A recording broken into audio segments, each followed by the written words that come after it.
What is going on YouTube? Welcome back and thanks for joining in. My name is Ferris and today's video is going to piggyback off my last post where I made this time lapse of the night sky using just my GoPro Hero 7. I'm actually very impressed with what I got out of that tiny little camera, given that it's just a tiny little camera. If you haven't seen that video, I'll link it in the description below. It has all the settings I used and how I edited the video. In today's video, I want to talk about how to plan ahead and find the darkest, least light polluted sky possible so that you can get the most amount of visible stars. Even though that last video is GoPro specific, what I want to show you today applies to anyone who wants to enjoy a starry night. Whether you're using a GoPro, a full-size camera, a telescope, or if you just want to lay a blanket down and stare at the cosmos and take it all in. The 3 simple steps that I'm going to share with you will give you the darkest sky you've ever seen. And I'm talking dark like to the point where you can see satellites moving across the sky, but it's going to require some effort. Most people would think just drive out of the city a little bit, find a place where the immediate area is dark, and you're good to go. Now, that's not all bad or all wrong. It's true that the city lights will drown out all but the brightest stars. And the further you drive away from the city, the better the conditions will be to see more stars. But you're going to be surprised how far you're actually going to have to drive. And that's where the effort comes in. Alright, you guys ready? Here are the 3 steps that I use. Number 1, you need to know how full the moon is. The fuller the moon, the more light it reflects, and just like the city lights will drown out stars. Number 2, you need to find out moon rise and set times, because even though it might be a full moon out, it might rise a couple hours after sunset, and in those couple of hours, the moon will be below the horizon and it won't affect the quality of night sky until it gets close to rising. So here's an example. Right now the sun sets at around 5:30. It's very possible that the moon won't rise until 9 or 10. So that gives you a good couple of hours of night sky viewing. And on the flip side of that, the moon might set early enough and close enough to sunset to where it gives you the rest of the night for good sky viewing conditions as long as you follow the other 2 steps. Number 3, I'm going to show you how to find the absolute darkest, least light polluted sky near you using a website. This step by far will give you the best results if you do only one of the 3. If you stay in the city on a moonless night, you won't be able to see as much as if you were to drive to a dark part of the world. Okay, 3 easy steps that anyone can do. So let's dive into the computer and I can show you the first 2 steps. Alright, so the first thing you're going to do is you're going to go into the Google and you're going to type in moon phase calendar, and you can see I've done this quite a bit. And a bunch of websites are going to pop up. Now, all of these sites are very similar and are going to have small variances between each one. I'm not going to talk about all the websites. I'm just going to tell you the 2 that I use, moongiant.com and timeanddate.com. And both of these are going to have 2 separate purposes for me. Moongiant.com is going to show me the phases of the moon, and then Time and Date will show me the time of the moon rise and the moon set. So remember, step 1 of the 3 is to find out what the moon is doing, right? Full moon, new moon. Let's go to Moongiant and check that out. Once you go to their website, down here towards just below the calendar, you want to click on the illumination percent. And now you can see the percentage of illumination on any given day. It'll highlight today's date with a orange box. So today is February 11th. And as you can see, in the month of February, the darkest sky would have been the very first week of February, where there was a new moon on the 4th with 0 illumination. That would have been optimal right there. But just around that date, a couple days before, a couple days after, is not a problem. So in order for me to wait until the next new moon to the next 0% illumination, as you can see, it goes up and up and up until 100%, and then starts to slowly go back down. The next new moon or 0% illumination of the moon is going to be in March, and you can see, again, you got to click the illumination percent here. It's going to be March 6th. So I can plan ahead and see when the moon's going to have the least amount of illumination so I can get the most out of the night sky.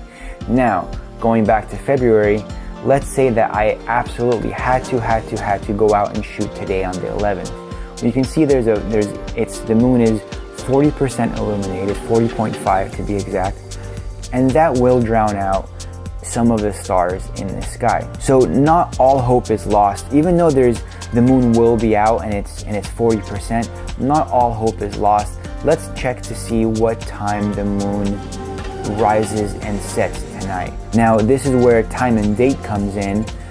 This will be, if you click on that, this will give you some kind of moon information as well, when the new moon's going to be, when the full moon's going to be. But I already got that information from Moon Giant, so what I need from this website is to find out exact times of moon rise and moon set. It should already know, based on your location, where you are. At the time of this video, I'm in Los Angeles. So from here, you want to hit the little down arrow next to sun and moon. And you can do this for sunset and sunrise as well, but again, we're doing the moon. So we're going to go to moonrise and moonset. And again, you want to make sure that you're typing in the location if it doesn't already pick it up for you. It's got me at Los Angeles, which is good enough for me.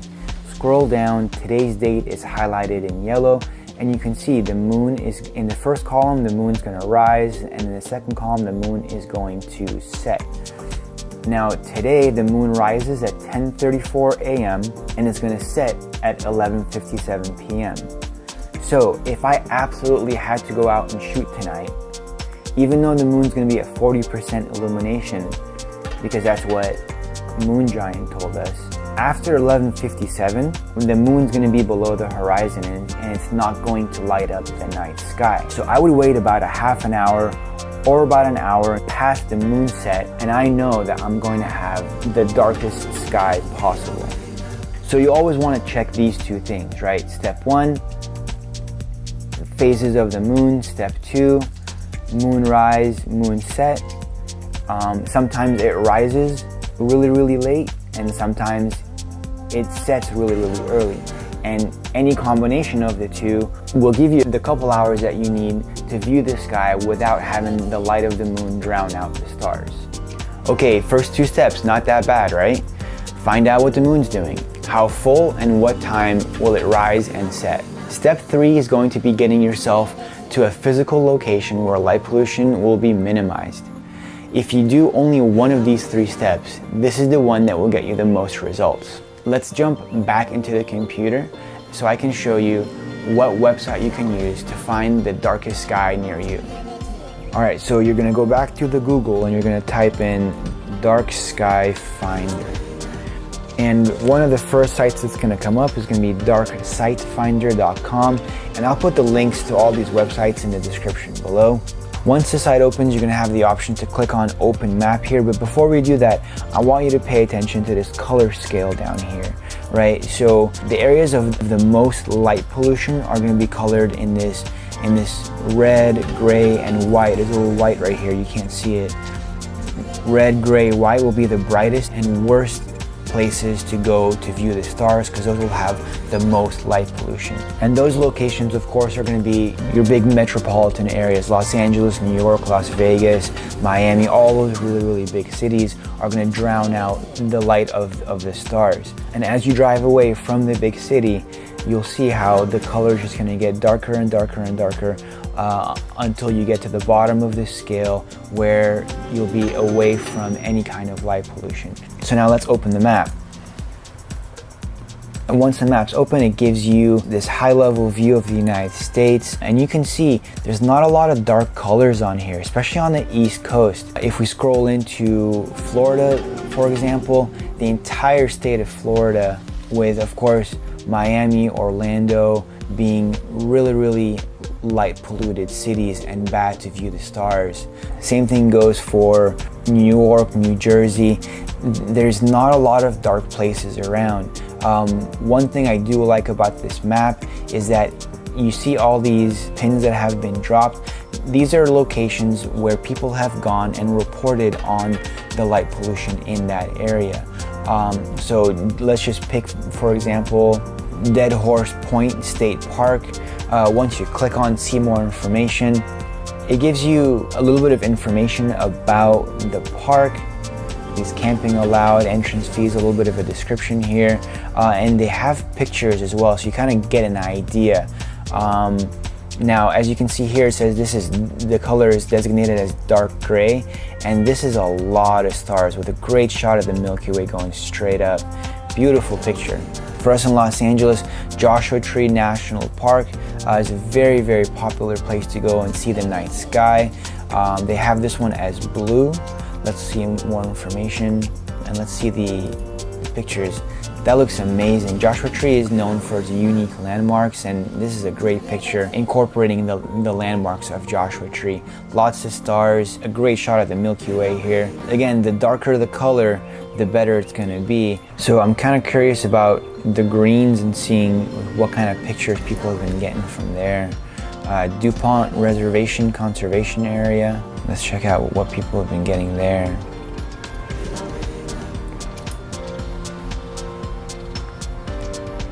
This is actually not too bad. There's a good amount of stars in the sky, way more than you would see if you were in a big metropolitan area. But you can't see all these lights. I guess these are houses. I'm not sure what these are.